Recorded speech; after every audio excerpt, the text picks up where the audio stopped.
I got this message this morning from Bono.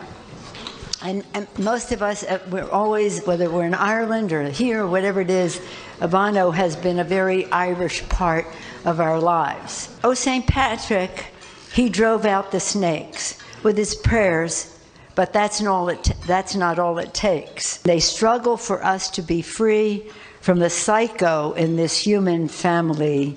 Ireland's sorrow and pain is now the Ukraine, and St. Patrick's name is now Zelensky.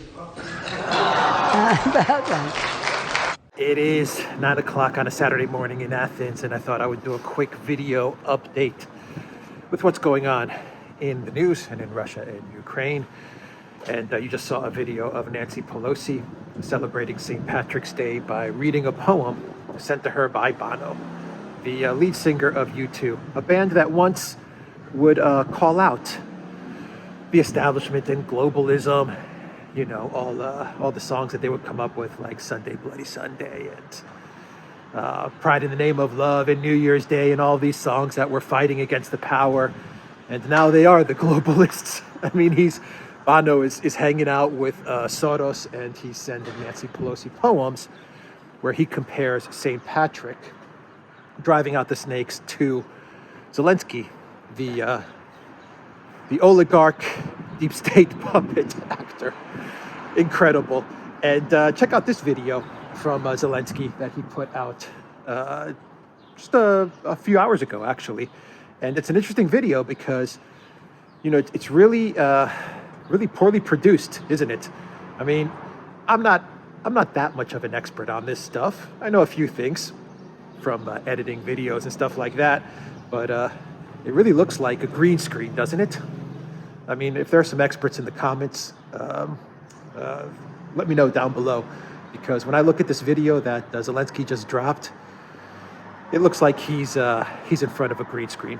Maybe he's not, but that's the way it looks. Anyway, check out the video and I'll be back. Добрий вечір всім. Зазвичай в такі дні ми говорили, прийшла весна. А зараз говоримо, війна прийшла. Але все одно ми точно всіх переможемо. Тому що ми вільні народи вільної країни.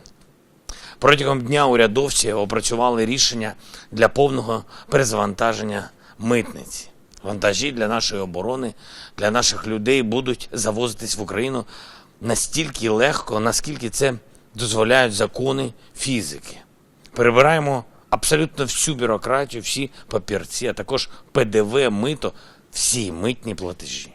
Мета абсолютно зрозуміла, щоб людський фактор не заважав швидкості постачання товарів. Вони дуже необхідні саме зараз. Голова Верховної Ради України Руслан Стефанчук та профільні комітети працюють над тим, щоб новації були підтримані і нашими депутатами. Я наголошую, це рішення, яке необхідне для оборони держави. That was Zelensky calling for, telling the people of Ukraine that help is on the way. And yeah, he's playing his part. He's playing a role. He's playing his part. He is an actor, and he's reading the scripts, and he's standing in front of what appears to be a green screen. I don't know. You know, the rumors that Zelensky is in Kiev is not in Kiev are really starting to pick up as well. But I don't know. I can't confirm any of that. So what else do I want to talk about? Here's some big news. This is some big news. The Ministry of Defense of Ukraine has admitted this morning that the Sea of Azov, that's right, the Azov battalion that we all know about, well, the Sea of Azov, which is kind of, I'll put a map right now on the screen, is kind of the sea that's inside of the Black Sea. And that sea is now in Russian hands. And the Ministry of Defense of Ukraine has now admitted as much, that they don't control the coastline of the Sea of Azov. So what does that tell you? That the Sea of Azov has been lost, and the Azov battalion is being cleaned up in Mariupol. Does it sound like things are going poorly for the Russian military? I don't know, you guys decide. But there's no doubt that the entire coastline, stretching all the way past Odessa, is in Russian control. But the fact that it's the Ukraine military of defense, that they've come out and admitted this, is more proof to the fact that there is news coming out, whether it's from Western mainstream media or the Ministry of Defense in Kiev, in Ukraine, that is now admitting that the East is about to crumble. The Ukraine army in the East is indeed crumbling. And, we've talked about this in videos in the past, a couple of videos we made in the past, that publications like The Times, what else, The Telegraph, I think even like The Guardian, they're starting to hint at the fact that the fighting in the East is not going well, and that there are a bunch of cauldrons, and Mariupol is going to be taken by the Russians. And now you have this admission from the Ukraine Ministry of Defense that the coastline around the Sea of Azov is gone. I mean, when you look at the map, you understand that pretty much means that whole entire region is very windy. 1 sec. It means that whole entire region is now in Russian control. Oh, it's a windy day. It's going to be a tough one to edit. Let's see here if we can find an area where the wind is blocked. So that's big news, actually. And it's big news not because we know that because the Russians control the coastline. If you've been following our channel, you've known that for the past couple of days. It's the fact that it's the Ministry of Defense of Ukraine that is now admitting such. And it just follows along the lines of what the mainstream media has been leaking out in little bits and pieces to the public, preparing them for what's about to come, which is the news that the Ukraine army in the East has collapsed. That story's going to come soon. And so they're kind of prepping the people for it. What else do I want to talk about? China, Xi and Biden did not go well, their telephone call. Alexander has a really good video and he breaks it down perfectly. So there's not much more that I can really add to that, other than check out this tweet sent by a Chinese government official. This is how China is looking at things right now. And they're seeing that they're not part of this architecture either, this Western collective West architecture, and they are out. They're moving out of it as well.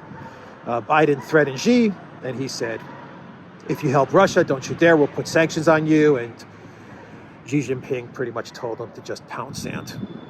That's pretty much it. India, by the way, India has gone through and they've purchased 3 million barrels of crude oil from Russia, and they said they're going to buy more. So India is doing as they wish.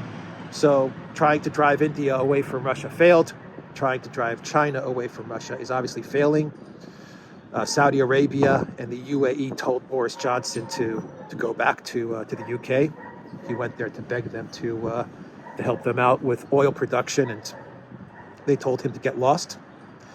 I mean, does that sound like things are going poorly for Putin? Does that sound like Russia is about to collapse in, what is it now, in 7 days now? Now Russia's going to collapse in 7 days. Does that sound like the Russian army is losing? I mean, if you're a country, if you're an ally of Russia, you have a partnership with Russia, and you see that the Russian military is getting decimated in Ukraine, and that Putin is off his rocker, he's gone crazy mad, and everything is going poorly. The Kremlin's going to collapse, and all of these things are happening. Would you be standing by Russia so strongly, so firmly, like China is? I mean, China's like tripling and quadrupling down on their support for Russia. And they're taking on the threats from the United States. That's not a little thing. The most powerful country in the world is threatening you, and you're saying no. You're saying, I'm going to stand by Russia. The same with India. Saudi Arabia is telling the U.S. no. They're not even taking calls from Biden. They tell Boris Johnson to go back home. These people, MBS and... sorry, the wind is really hitting me. The MBS and Xi Jinping and Modi and all of these leaders, they're getting the reports of what's really happening on the ground. I mean, they understand what's going on, and so You know, they're not going to sit there and stand by Russia if Russia is about to collapse. No one wants to hang out with someone that's about to lose, right? No one. Everyone wants to hang out with winners. So that's just how I'm rationalizing it as well, with, you know, what's going on, the dynamics of not only the war on the ground, but the geopolitics of it all. So let's see. I'm trying to think, is there anything else that is happening, or should I sign off and make this video a short one? I think that's everything. I think I got most of what I wanted to say in this video on the Saturday morning in Athens. It's pretty quiet. It's pretty quiet on the street. Let me show you a little bit of the street. Maybe I'll think of another topic. But of course, the graffiti. You gotta have the graffiti. Jeez. Yeah. So I mean, it's a quiet Saturday morning. This is a very typical Athens neighborhood. Very typical. So let me think. Is there anything else that I want to relay to everybody? I don't think so. I think I'm going to sign off from a cold, windy center of Athens. Yeah. All right, everybody. Take care.